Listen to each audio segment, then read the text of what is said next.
नमस्कार दर्शकों। आज की कहानी है धर्मराज जी और जानी चोर की। एक बार की बात है, एक बनिया था।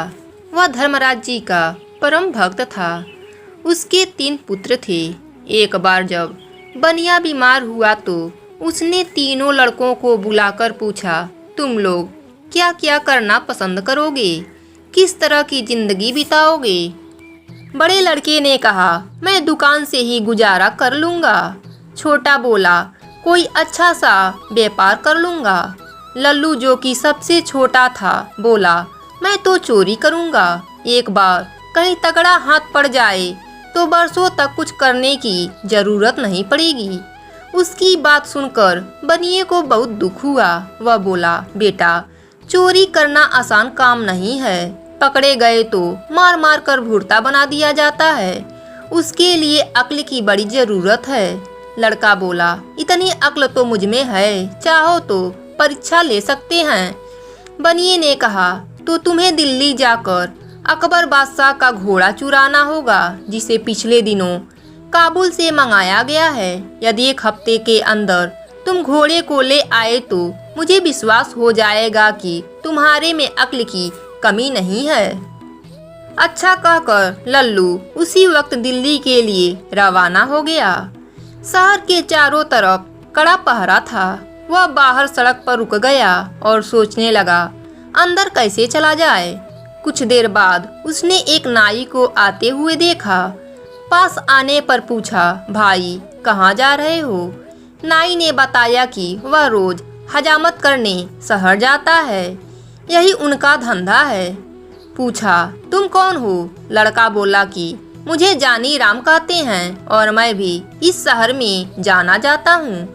नाई ने बताया कि शहर के अंदर वही आदमी जा सकता है जो कुछ काम करता हो। फालतू आदमी को शहर में घुसने नहीं दिया जाता।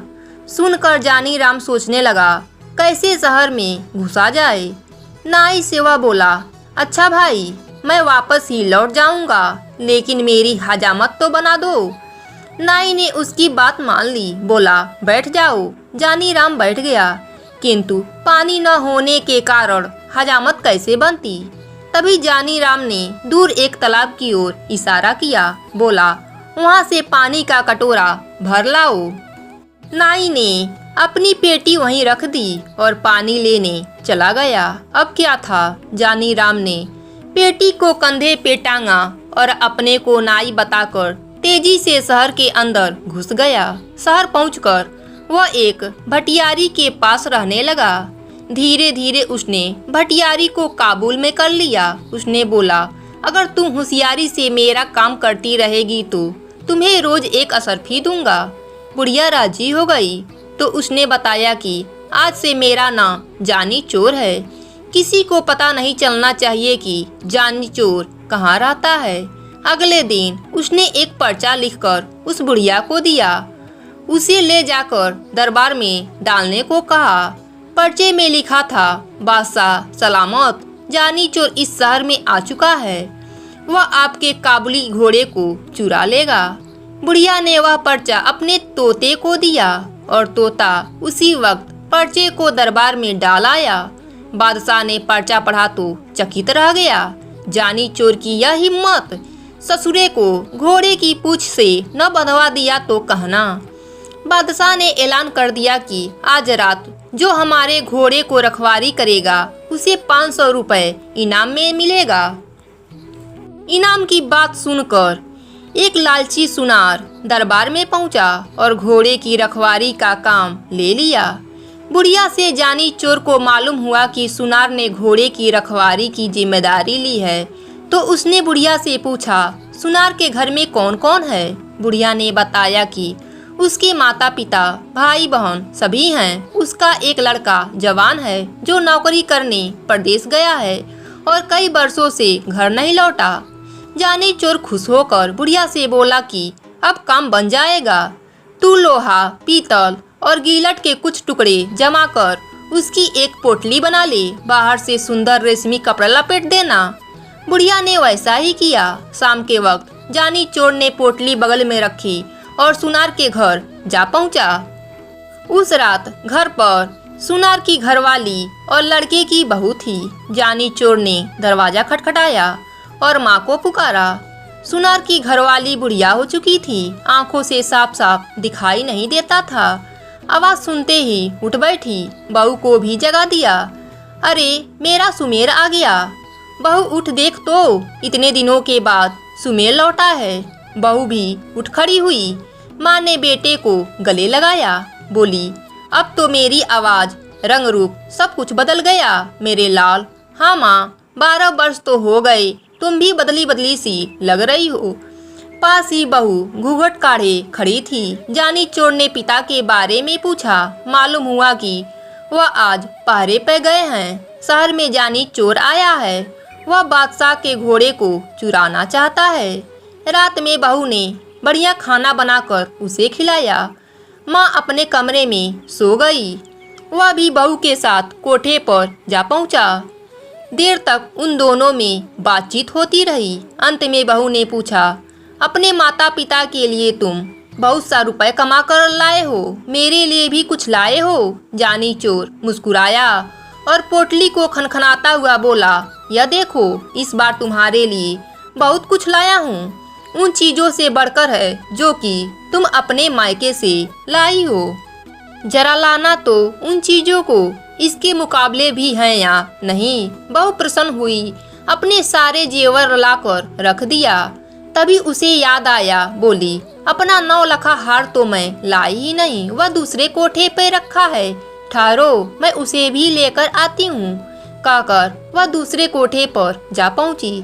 जानी चोर ने सोचा कि भगवान ने उसे अच्छा मौका दिया है, इसे खोना नहीं चाहिए। उसने संदूक उठाई और 4 दीवारी से कूदकर चंपत हो गया। सारा जेवर लाकर उसने भटियारी को सौंप दिया।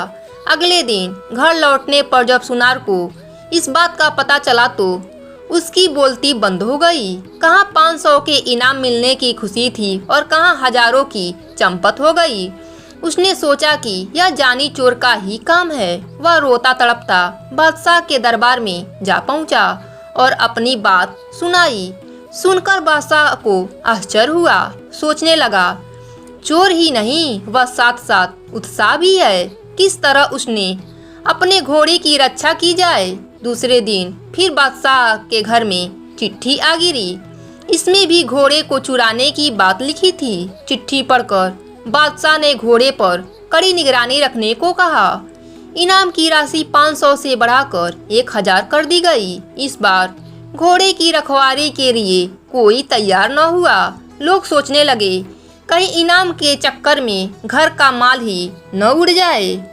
पर शहर के कोतवाल को रहा नहीं गया। वह मूंछों पर ताव देते हुए बोला, अब उस बदमाश को मैं देखूंगा, पकड़कर बांध न दिया तो कहना। जानी चोर ने भटियारी से फिर पता लगवाया। इस बार पहरे पर कोतवाल साहब आए हैं। उसने दुल्हन जैसे कपड़े पहने और एक थाली में धूप बत्ती जलाकर मंदिर की ओर चल पड़ी। रास्ते में कुछ दूर पर घुड़सवार पड़ता था, जहां घोड़े पर सवार होकर कोतवाल साहब पहरा दे रहे थे।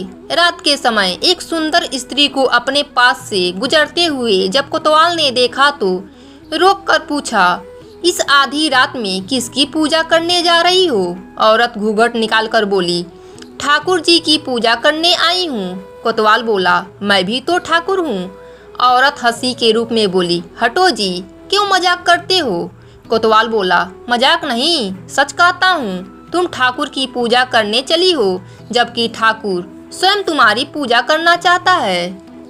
औरत बोली, अच्छा तो चलो उस मंदिर में, वहाँ पहुँचकर पूजा करना। ठाकुर खुशी से उछल पड़ा और अपने घोड़े को साथ लेकर मंदिर में चला गया। उसने घोड़े को वहीं बांध दिया। हथकड़ी, बेड़ियां और बंदूक लेकर औरत के साथ मंदिर के आंगन में जा धमका। हथकड़ी बेड़ियों को देखकर स्त्री ने पूछा, ठाकुर जी यह सब क्या है? कोतवाल ने बड़े प्रेम से उसे समझाया कि यह सब चोर डाकुओं के गहने हैं, इसे मैं पहनकर देखूंगी। यह कहकर स्त्री ने हथकड़ियाँ लेकर अपने कलाइयों में डाल ली। उसकी कलाइयों से हथकड़ियाँ निकालते हुए कोतवाल बोला, यह तुम्हारे पहनने की चीज नहीं है। तुम्हारी कोमल कलाइयाँ इससे बल खा जाएंगी। स्त्री ने हट की। नहीं जी, मैं इन चीजों को पहनकर देखना चाहती हूँ कि कैसे पहनी जाती है। अच्छा तो रुक जाओ, मैं तुम्हें दिखाता हूँ इसे कैसे पहना जाता है। जैसे जैसे मैं बताऊँ वैसे ही तुम मुझे पहनाती जाना, कहकर उसने अपने हाथों में हथकड़ी और पैरों में बेड़ियां डलवा दी। फिर मुस्कुराता हुआ बोला, देख लिया, इस तरह पहना जाता है, अब इसे खोल दो।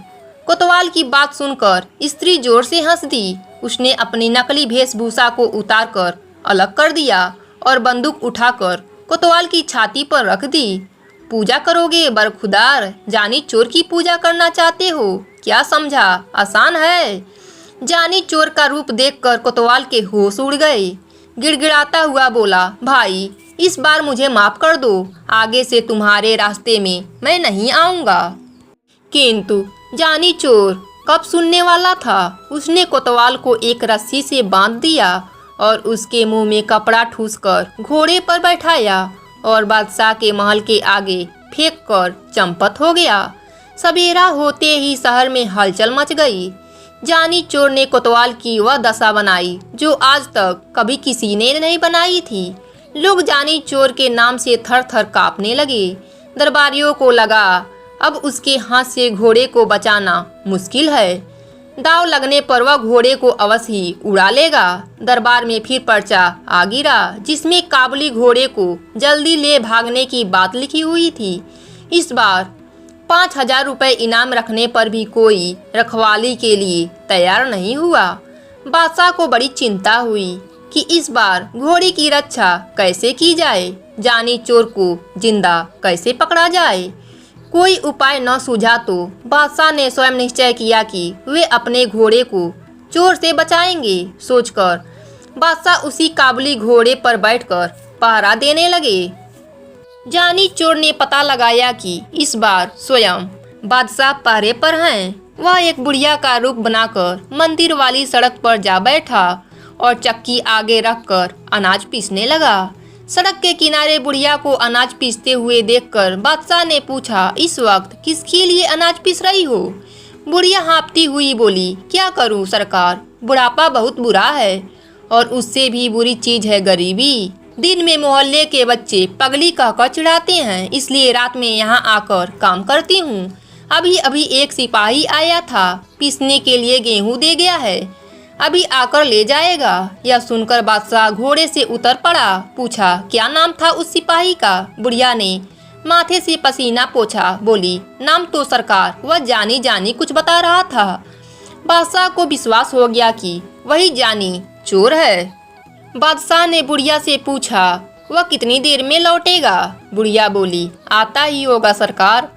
बादशाह ने सोचा, चोर को पकड़ने का इससे अच्छा मौका नहीं मिलेगा। वह बुढ़िया से बोले, तू मेरे कपड़े पहन ले और मुझे अपने कपड़े दे ताकि मैं उसे पकड़ लूं।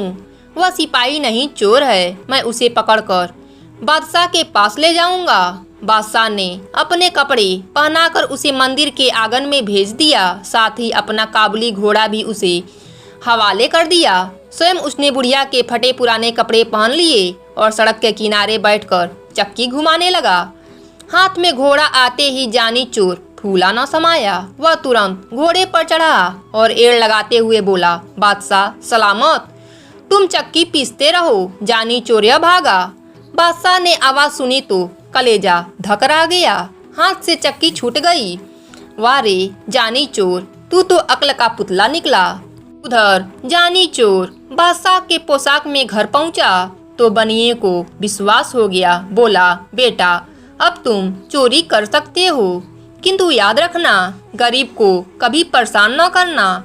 ईमानदारी और मेहनत से कमाए गए धन पर डाका नहीं डालना और गरीबों की सहायता करने में पीछे मत हटना और धर्मराज जी का पूजा करना ना भूलना, जिससे तुम्हारे पाप कम हो जाएंगे।